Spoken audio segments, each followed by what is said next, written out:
जब मैंने इस 5 सूत्री घोषणा पत्र को समीक्षात्मक दृष्टि से देखा, जी। मुझे लगा कि इन लोगों की राजनीतिक चेतना का स्तर काफी ऊंचा है। अच्छा। हाँ, हो सकता अच्छा। है कि हमारी तरह ये भाषण न दे पाएं, हो सकता है कि हमारी तरीके से ये राजनीतिक समीक्षा ना कर पाएं, क्योंकि हमें उसका पुराना अभ्यास पड़ गया है। जी। लेकिन ये 5 सूत्र जो हैं इनके घोषणा पत्र के, काकरोच जनता पार्टी की घोषणा पत्र के, इसका बताइए। अब आप देखिए, मैं 5 सूत्र आपको बताता हूं। इससे लगता है कि हाँ। भारतीय लोकतंत्र की जो व्याधियां हैं, जी। यानी भारतीय लोकतंत्र को जो रोग लगे हुए हैं, लाइलाज मर्ज लगे हुए हैं, इन जी। लाइलाज मर्जों को कैसे दूर किया जाए, जी। इसके बारे में, इसे कहते हैं ब्लंट स्टेटमेंट, इसके बारे में एक कड़ा सीधा, बिना किसी हेर फेर के, बिना किसी संकोच के, एक सीधी बात जो है, इस बात की परवाह किए बिना कही गई है कि किसको बुरी लगती है, किसको अच्छी लगती है। मुझे लगता है कि इसी वजह से इतने लोग इनके साथ जुड़ भी रहे हैं। लेकिन नंबर एक बात, मुख्य न्यायाधीश को रिटायरमेंट के बाद में ना राज्यसभा में सीट मिलनी चाहिए और ना उनको कोई पोस्ट रिटायरमेंट रिहेबिलिटेशन उनका होना चाहिए। अच्छा। पहला क्या बात। पहला घोषणा पत्र का मुद्दा ये है। जी, इससे जी। उन्होंने कहा इससे जुडिशरी जो है, न्यायपालिका हुँ, सरकार की जकड़ से मुक्त होगी हुँ। और कॉन्फ्लिक्ट ऑफ इंटरेस्ट वगैरह ये सब नहीं होगा। पहली ठीक, बात तो ये है घोषणा पत्र की। ठीक। घोषणा पत्र की दूसरी बात ये है कि अगर एक भी वैध वोट डिलीट होता है, खारिज होता है, तो मुख्य चुनाव आयुक्त को यूएपीए के तहत गिरफ्तार किया जाना चाहिए। और इस एक भी वैध वोट को डिलीट करने को आतंकवादी कार्रवाई माना जाना चाहिए। जी। जी। तीसरा यह है कि महिलाओं को 33% के बजाय 50% आरक्षण मिलना चाहिए, हाँ। तुरंत मिलना चाहिए और बिना सदन की सीटें बढ़ाए मिलना चाहिए। वाह! वाह! अब आप चौथा सुनिए। चौथा यह है कि अंबानी और अडानी के जितने भी मीडिया संस्थान हैं, हुँ। हम अगर सत्ता में आए तो सबका लाइसेंस कैंसिल कर देंगे। अरे! और अच्छा। उस इसी इसी इसी चौथी मांग का दूसरा हिस्सा यह है कि जो गोदी मीडिया के जितने एंकर हैं, इनके बैंक अकाउंट्स की जांच होनी चाहिए। बाप रे बाप!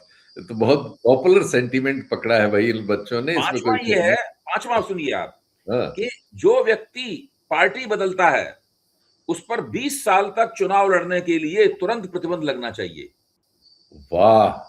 अब देखिए, अब राजनीतिक समीक्षक के तौर पर मैं अपनी जिम्मेदारी पूरी करना चाहता हूं। Please, please, please. अब देखिए, हाँ। मुख्य न्यायाधीश के पोस्ट रिटायरमेंट, यानी सुप्रीम कोर्ट के जजों के पोस्ट रिटायरमेंट के बाद में जो उनके लालच होते हैं, हाँ, जिनके हाँ, कारण हाँ। हाँ। सरकार परस्त बनते चले जाते हैं और सरकार के जी, खिलाफ, सरकार के गलत कामों के खिलाफ भी फैसला नहीं देते। जी, एक जी, तो इससे न्यायपालिका में न्यायिक सुधारों की तरफ ये उनके घोषणा पत्र की मांग साफ जी, तौर पर ये इशारा करती है। जी। दूसरी बात में, चुनाव आयुक्त जो लगातार सारे देश में वोटों को डिलीट करने की एसआईआर की तरह मुहिम चला रहा है और हमारे लोकतंत्र का कबाड़ा किए दे रहे हैं, मतलब जो है, जी, जी, जी। उसको रोकने के लिए भी ये तैयार है। जी। तीसरी बात यह है कि महिलाओं के साथ जो अन्याय हो रहा है, उनको आरक्षण देने के नाम पर जो तरह तरह की फरलोबाजी हो रही है, हाँ, तब हाँ। देंगे, अब देंगे, कब देंगे, अब उससे जोड़ दिया जाए, परसीमन से जोड़ दिया जाए, ये सब हटा के 50% तुरंत दीजिए। यानी देश की आधी आबादी जो है ना, उसको उसको राजनीतिक सामाजिक न्याय प्राप्त होना चाहिए, वाह! ताकि वो सत्ता से जुड़े और वो एक गेम चेंजर साबित हो। जी, जी, जी। चौथी बात, जो मीडिया के ऊपर जो कारपोरेट शिकंजा बढ़ता जा रहा है, भड़का गया है, पूरा मीडिया कारपोरेट शिकंजे में है, उसको जी, तोड़ने का प्रस्ताव ये है कि इनके लाइसेंस कैंसिल कर दो, अदानी अंबानी के। अगर इन दोनों को ही लाइसेंस कैंसिल कर दिया जाए, जहां जहां इनका इन्वेस्टमेंट है, जी। तो मेरे ख्याल से 50% से ज्यादा मीडिया संस्थान तो इनके शिकंजे से मुक्त हो जाएंगे। अरे सब इन्हीं के पास है। हाँ, जी। सब इन्हीं के पास हैं। और गोदी मीडिया के एंकरों के बैंक अकाउंट्स की जांच होनी चाहिए। हम जानते हैं कि इसमें कुछ कहने की आगे जरूरत नहीं है। जी। दूसरी ये है कि दल बदल करने वाले, यानी मीडिया का उन्होंने इस तरह किया, दल बदल करने वालों पर 20 साल का प्रतिबंध लगाना चाहिए, ताकि दल बदल करना बिल्कुल खत्म हो जाए। आप जिस पार्टी के टिकट पर चुनाव लड़े, जी। आपको उसकी पार्टी में रहना है। अच्छा, ये जो 5 मांगे हैं, ये 5 मांगे अगर नीति निर्माताओं को क्रूड लग सकती हैं, जी, जी, जी। आक्रामक लग सकती हैं, जी, जी, जी। संविधान और कानून के मुताबिक नहीं लग सकती हैं, जी, जी, जी। लेकिन अगर इनको एक तरह के प्रतीक के तौर पे देखा जाए या एक तरह के रूपक के तौर पे देखा जाए, तो ये जी। भारतीय लोकतंत्र की जो 5 बड़ी विकृतियां हैं, उन विकृतियों को सीधे सीधे संबोधित कर रही हैं। संबोधित तो कर रही हैं ये। हाँ, आई संबोधित एग्री। संबोधित कर रहे हैं, संबोधित कर रहे हैं, इसीलिए कह रहे हैं रूपक के तौर पे इनको देखा जाना चाहिए। जी क्योंकि जी अगर ये सब काम करना है तो उनको करने के तरीके दूसरे होंगे। जी लेकिन आप देखिए इसी प्रकार की मांगों को लेकर जयप्रकाश नारायण का आंदोलन शुरू हुआ था, जी जी वो बहुत लोकप्रिय हुआ था। उस वक्त मीडिया वगैरह इस तरह का नहीं था, वो दूसरी दुनिया थी, जी वो हम लोगों का संसार था। जी हाँ, ये दूसरा संसार है जिसमें ये सब बातें स्पष्ट रूप से आई हैं। जी जी अब वो कहते हैं कि हमारी पार्टी का जो मोटो है, सिद्धांत है, वो secular, socialist, democratic and lazy. And lazy, lazy, हाँ, हाँ, वो लेजीनेस के ऊपर उनका बहुत जोर है।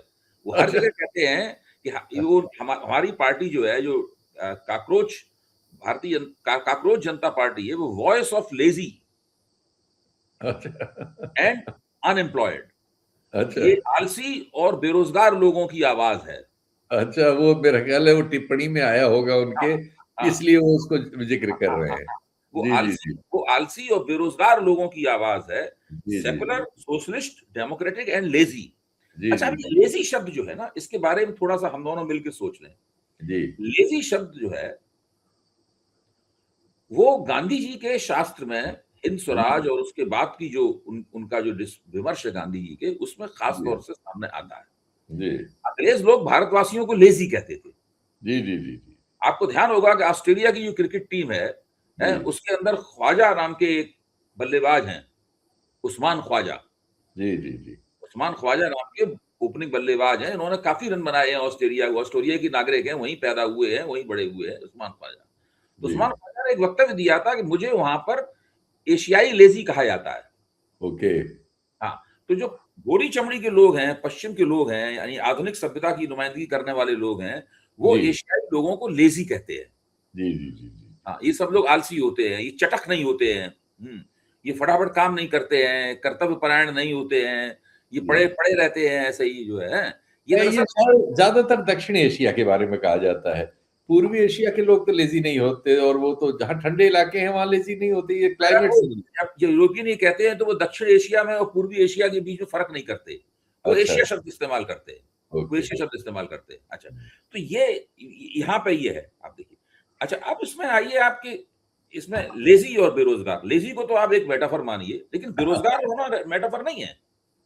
जी जी रोज़गार होना तो भारतीय अर्थव्यवस्था, समाज, हमारा देश और इन सब की हमारी जो वैकासिक नीति है, उसकी एक हकीकत है।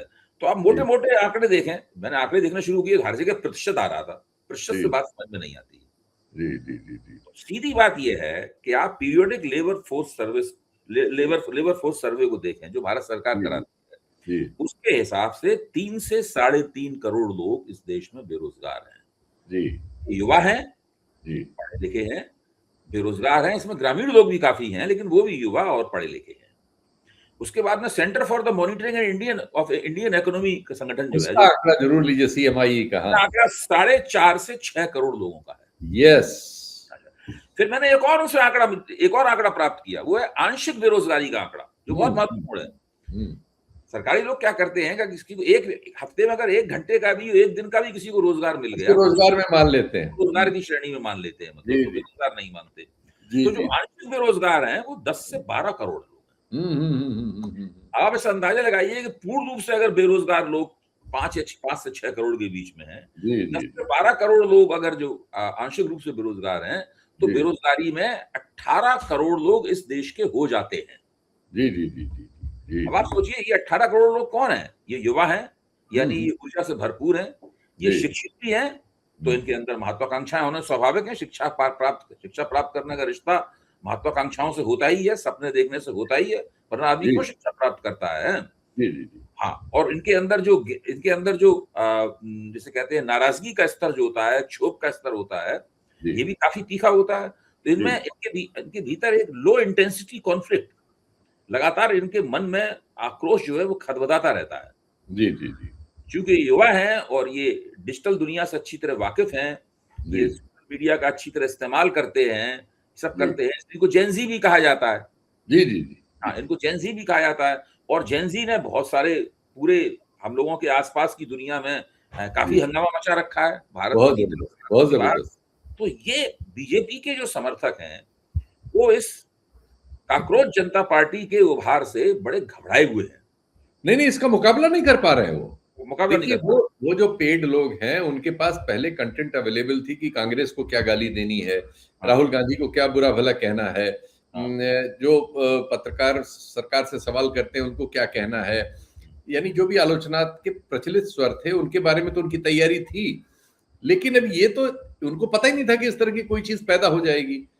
अब इसके लिए उनको तैयारी करने में, अभी इनके लिए ढूंढने में, इनको देशद्रोही साबित करने में, आईएसआई का एजेंट बताने में, सोरोस का एजेंट बताने में, पेड़ बताने में, कुछ इनका कहानी बताने में, फंसाने में, अभी उनको मटेरियल कंटेंट नहीं है उनके पास। तो एकाएक वो हतप्रभ रह गए हैं और एकदम परास्त हैं इस समय, और ये एक तरफा चले जा रहे हैं जिनके सामने कहीं रोक टोक नहीं, सिवाय ये प्रशासनिक रोक टोक के, जैसे अभी आई है कि उनका एक्स अकाउंट बीच में रोक दिया गया था, अब उन्होंने दूसरा शुरू कर लिया है। तो वो अभी इन सब के नए तरीके निकालेंगे, और मुझे उम्मीद है कि ये सब लोग जो हैं, क्योंकि इनमें से ज्यादातर अभी बहुत सारे ऐसे सवाल हैं जिनके उत्तर इसमें नहीं है, जिससे वो लोग शंका करेंगे, जैसे अल्पसंख्यकों के लिए कोई बात नहीं। हालांकि इंटरव्यू में उसने आरफा के साथ बातचीत में कहा कि ये राष्ट्रीय स्वयंसेवक संघ और उसकी विचारधारा से किसी भी तरह का कोई संबंध नहीं रखेंगे और उसका विरोध करेंगे। भाई अब अगर जब उसने अपना मोटो सेकुलर सोशलिस्ट डेमोक्रेट लिखा है, हाँ, उसमें हाँ, राष्ट्रीय स्वयंसेवक संघ तो फिट हो ही नहीं सकता। बिल्कुल ठीक है। ये तो यदि अपने आप ही राष्ट्रीय स्वयंसेवक संघ और हिंदुत्ववादी इससे बाहर हो गए। बिल्कुल, बिल्कुल, उसने जो इंटरव्यू भी दिया उसमें भी मैंने वही देखा उसको। फिर बात आती है हमारे यहाँ जो दूसरा सवाल अनुत्तरित चला आ रहा है लगातार ही, वो है कि जेंडर जस्टिस किया इन्होंने, इसमें सोशल जस्टिस की बात नहीं है, क्योंकि एक बहुत बड़ी आबादी, वो निश्चित तौर पर हो सकता है डिजिटल माध्यमों पे उतनी प्रभावशाली ढंग से न हो, लेकिन आबादी तो उन्हीं की सबसे बड़ी है। अन्याय के शिकार जैसे जेंडर के लिहाज से स्त्रियां हैं, वैसे समाज के लिहाज से वो लोग भी हैं। अगर आप उन सब चीजों पर पहले से क्लियर नहीं होंगे तो हमेशा वो शंका बनी रहेगी, जो शंका पिछले सारे आंदोलनों में बनी रही, और वो सही निकली, वो शंकाएं उनकी सही थी। और तीसरी बात यह है कि इसका सांगठनिक ढांचा क्या होगा, क्या वही सब जैसी घोषणाएं करके केजरीवाल का आंदोलन हुआ कि हम सारे अकाउंट्स ओपन रखेंगे, फिर सब बंद हो गया, पार्टी में कोई डेमोक्रेसी रहेगी ही नहीं, एक आदमी ही हर चीज को ले लेगा, तो क्या ऐसा ही फिर एक प्रयोग होगा? इन सब के उत्तर भी कम से कम हम लोगों जैसे लोग, जिन्होंने कई आंदोलन कई दौर में देखे हैं और बाद में उनके नतीजे भी देखे हैं, जिनकी हम कड़वी आलोचनाएं करते हैं, हमारी ओर से ये सवाल प्रस्तुत होंगे। लेकिन अभी तो हम फिलहाल इस परिघटना को देखेंगे, हम इस, क्योंकि हमारी वजह से ये नहीं पैदा हुई है, ये थी, हमें तो पता भी नहीं था, सच्ची बात है, हम कोई योगदान नहीं। हाँ, हमारा तो इसमें कोई रोल नहीं है, तो हम इसको अभी आकलन ही करेंगे और आपस में एक दूसरे से समझने की कोशिश करेंगे। तो अब आपसे मैं सवाल करता हूं उल्टा, आपको इस हरकत का, इस डिजिटल मूवमेंट का आपको आने वाले दिनों में क्या भविष्य दिख रहा है? देखिए, अभी तो ये इसकी भूमिका एक थर्मामीटर की भूमिका है, ठीक, या बैरोमीटर की भूमिका है। ठीक। अच्छा, बैरोमीटर जो, थर्मामीटर जो होता है, वो आपके शरीर का तापक्रम पता लगाने का काम करता है। वो बताता है कि आपका शरीर का तापक्रम जो है वो सामान्य है या बढ़ा हुआ है या कम है, ये बताता है। थर्मामीटर आपका इलाज नहीं करता है। थर्मामीटर तो डायग्नोस करने का, यानी आपके लक्षण बताने का बिल्कुल शुरुआती तरीका है। तो इस काकरोच जनता पार्टी और अभिजीत दीप के और उनके साथ जो लोग जुड़ गए हैं, करोड़ों लोग, जो 1.5 करोड़ लोग जुड़ गए हैं, 2 करोड़ भी हो जाएंगे, मेरा मानना है कि 5-7 करोड़ तक ये लोग जाएंगे, मतलब इससे कम नहीं जाएंगे हैं। तो जो करोड़ों लोग इनके साथ जुड़े हुए हैं, और ये आप देख लीजिए, ये क्या 15 मई को सूर्यकांत जी ने काकरोच शब्द का इस्तेमाल किया था, 16 मई से ये सिलसिला शुरू हो गया। 16 मई को voice of lazy and unemployed party की स्थापना हो गई। और ये सीधे सीधे सत्ताधारी दल भारतीय जनता पार्टी जो है ना, ये उसका स्पूफ भी है, ये उसका एक व्यंग चित्र भी है, उसका कार्टूनीकरण भी कर दिया है उन्होंने इसके जरिए। और मैंने जो देखा सोशल मीडिया पे, वास्तव में जो एक व्यक्ति बता रहा है खड़े होकर, उसका पूरा चेहरा काकरोच जैसा है, उसका सब वो निकला हुआ है, मतलब है। तो ये जो तमाम चीजें हैं, ये चीजें बताती हैं कि सोशल मीडिया ने पहली बार एंटी इनकम्बेंसी के थर्मामीटर की तरह काम किया है। बहुत सुंदर बताया आपने, बहुत सुंदर। क्या बात आपने की कि सोशल मीडिया ने एक्चुअली सामाजिक थर्मामीटर का काम किया, और जो बता रहा था उसका हमें तखमीना कर दिया। बहुत अच्छा। जी। अच्छा, अब हम अगर इससे ये उम्मीद करें कि ये अभी एक संगठित पार्टी में बदल जाएगा, इसका एक सचिवालय होगा, इसके एक प्रवक्तागण होंगे, ये सब उम्मीदें हमें नहीं करनी चाहिए। ये दरअसल ऐसा वो अलग प्रक्रियाएं होती हैं, जी अलग प्रक्रियाएं होती हैं, वो प्रक्रियाएं भी एक दिन इस देश में चलेंगी, इसमें मुझे कोई संदेह नहीं है इसके अंदर है। लेकिन और ये भी हो सकता है कि ये कुछ दिनों बाद पूरी तरीके से, जैसे एक कोई दीपक जलता है और उसके बाद बुझ जाता है, पूरी तरीके से ये बुझ जाए, वो बात इस तरह की हो जाए। उसमें खतरा ये रहता है दुबे जी, इस तरह के प्रयोगों में जो होता है, जो दूसरे जगहों के अनुभव भी बताते हैं कि चूंकि एक विचार उनके मन में आया, उन्होंने उसको आज के माध्यमों का इस्तेमाल किया और वो लोकप्रिय हो गया। अब क्या होगा कि जो हमारे समाज को चलाने वाले कलाकार लोग हैं, वो लोग ऐसी परिस्थितियों को पहले से, जब भी उनको मौका ऐसा मिलता है या कोई सामने आता है, तो वो पता चला इनके आसपास एकाएक कुछ नए लोग आके जुड़ जाएंगे जो इनकी छोटी मोटी फाइनेंशियल जरूरतों को, अन्य जरूरतों को पूरा करने लगेंगे और वो धीरे धीरे अपरिहार्य हो जाएंगे और उस कोठरी में बदल जाएंगे जो इनको नियंत्रण देंगे इसको। अब बिना कहे इनके नियंता हो जाएंगे और सबको पता भी नहीं चलेगा। और उसके बाद फिर बाद में हम पता पाएंगे इनको, जैसे अन्ना आंदोलन का हुआ, जैसे जेपी आंदोलन का हुआ, जैसे फिर जूते में दाल पटने लगती है जब उसमें मतलब ये सारी चीजें वाजिब हैं, लेकिन ये तो सब ये अंदेशे तो हर चीज, हर घटना के साथ, हर व्यक्ति के साथ, हर परिघटना के साथ होते हैं, बिल्कुल। लेकिन ये जो अचानक हमारी कल्पना में भी बात नहीं थी, जो निकल कर आ गई, इसका पहला लाभ तो ये है कि हमें हमारे अंदर की जो निराशा है, वो निराशा अब थोड़ी छटनी चाहिए। जी जी जी। हाँ। जी जी। क्योंकि आप देखिए ना कि ये हमें नहीं पता था कि इस तरीके से बिना लाग लपेट के 5 बातें कही जाएंगी। जी। एक थोड़ा व्यंग्यात्मक किस्म का टाइटल दिया जाएगा और उसके बाद में करोड़ों लोग उसके आसपास डिजिटल मीडिया पर ही गोलबंद हो जाएंगे।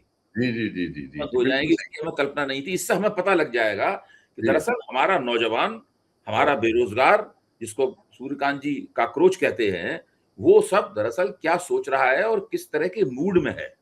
जी जी जी जी जी जी जी। ये इससे पता चलता है। अब इससे बड़ा सबूत तो कोई हो नहीं सकता है। इस सरकार के खिलाफ जम के एंटी इनकम्बेंसी है। जी जी, बहुत है, बहुत है, बहुत है। ये तो देखिए, अगर एंटी इनकम्बेंसी न होती तो हमको आपको कोई क्यों देखता। हम आप किसी बड़े प्लेटफॉर्म पे नहीं है, हम आप अपने प्लेटफॉर्म को चलाने के लिए कोई पैसा खर्च नहीं कर रहे हैं इसको प्रचारित करने के लिए।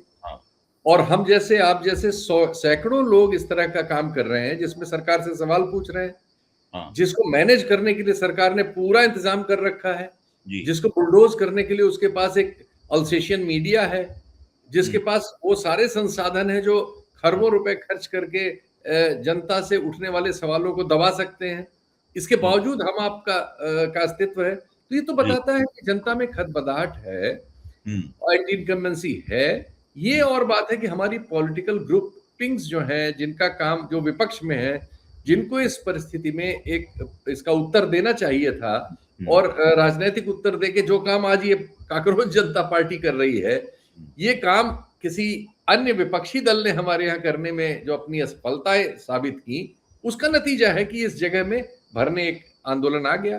जी। लेकिन अगर कोई अन्य विपक्षी दल या उससे जुड़ा हुआ व्यक्ति, हालांकि ये व्यक्ति भी कभी कुछ दिन पहले ही, अभी पिछला 2020 का जब चुनाव था, विधानसभा चुनाव था, उसमें अभिजीत दीप के आम आदमी पार्टी के लिए काम कर रहे थे, उन्होंने स्वीकार भी किया, उन्होंने कहा किया। हाँ, तो वो यही काम करते थे, जो सोशल मीडिया से जुड़े हुए थे, मीम्स वगैरह बनाते थे, यही काम करते थे, जिसका इस्तेमाल करके उन्होंने ये एक सोशल मीडिया आंदोलन खड़ा किया है। दरअसल अब ये जो हुआ है, एक तो पहली बात तो ये, इससे सबक लेकर जो सत्ताधारी लोग हैं वो जरा अपनी जुबान पे लगाम भी लगाएंगे, क्योंकि नहीं लगाएंगे, लगाना चाहिए उनको। बहुत से लोग सोच सकते हैं इस बारे में कि कौन सी बात हमारे मुंह से निकले और वो हवा की तरीके से उस समाज के सारे असंतोष का, राजनीति के सारे असंतोष का वाहक बन जाए वो बात। जी जी जी। अभी सूर्यकांत के मुंह से निकला हुआ काक्रोच शब्द, अगर मौजूदा सरकार और मौजूदा व्यवस्था का के प्रति असंतोष का, देखिए, वाहक बन जाए। जस्टिस सूर्यकांत ने एक और बात कही थी, सिस्टम के ऊपर अटैक करते हैं। तो वो सिस्टम के शीर्ष पे बैठे हुए हैं, हिंदुस्तान 4-5 शीर्ष लोगों में से हैं, वो उपराष्ट्रपति, राष्ट्रपति, प्रधानमंत्री, मुख्य न्यायाधीश, यही तो 4-5 लोग हैं। और क्या? जी। पूरी प्रणाली के शीर्ष पे बैठे हुए हैं, राज्य प्रणाली के। तो ये सिस्टम के शीर्ष पे बैठे हुए लोगों को लगता हमेशा ये है कि सिस्टम कहीं कमजोर ना हो जाए, व्यवस्था कमजोर ना हो जाए। जो व्यवस्था को कमजोर करता है उसको गद्दार कहते हैं, उसको टुकड़े-टुकड़े गैंग कहते हैं, उसको अर्बन नक्सल बोलते हैं। ये कॉकरोच बोला उन्होंने उसको। इन्होंने उसको कॉकरोच बोला, मतलब जो है। जी। उसका ये नतीजा आ गया। ये समझिए, जो कॉकरोच शब्द के अंदर ये सारे शब्द निहित हैं। जी, जी, जी, जी। लोगों को पिछले 10 साल में गद्दार कहा गया, जिन लोगों को पिछले 10 साल में राष्ट्र विरोधी कहा गया, जिन लोगों को पिछले 10 साल में अर्बन नक्सल कहा गया, जिन लोगों को पिछले 10 साल में टुकड़े-टुकड़े गैंग कहा गया, ये सारे के सारे शब्द जो फिक्रे गढ़े गए और हम लोगों की पीठ पे चश्मा किए गए, वो इस कॉकरोच शब्द के अंदर निहित हैं। अब इन लोगों को सोचना पड़ेगा कि ये जो बोलते रहे हैं तरह-तरह की बातें और एक शब्द हिंसा करते रहे हैं, मौखिक हिंसा करते रहे हैं, इसके क्या-क्या परिणाम हो सकते हैं? जी। बिल्कुल आपने ठीक कहा। मुझे लगता है कि हम अब इसके बाद इसको दर्शकों पर छोड़ें और जितनी हम लोगों ने बात की है, अब दर्शक इसको और इस जैसे तमाम कार्यक्रम इस पार्टी पर देख रहे होंगे और उनकी राय बनेगी और हो सकता है कि कुछ इस देश में इस थर्मामीटर ने जो संकेत दिए हैं, ये संकेत हमें भविष्य में और आगे और ठीक-ठाक किसी न किसी अफर्मेटिव सफल होते हुए मिले, ये उम्मीद की जाए। बहुत धन्यवाद शीतल जी। अभी कॉकरोच जनता पार्टी पे हम लोग बार-बार कुछ और चर्चाएं करेंगे। अभी करेंगे, हम लोग देखेंगे अभी क्या-क्या। पहली चर्चा की है। ये पहली चर्चा। बहुत-बहुत शुक्रिया। नमस्कार।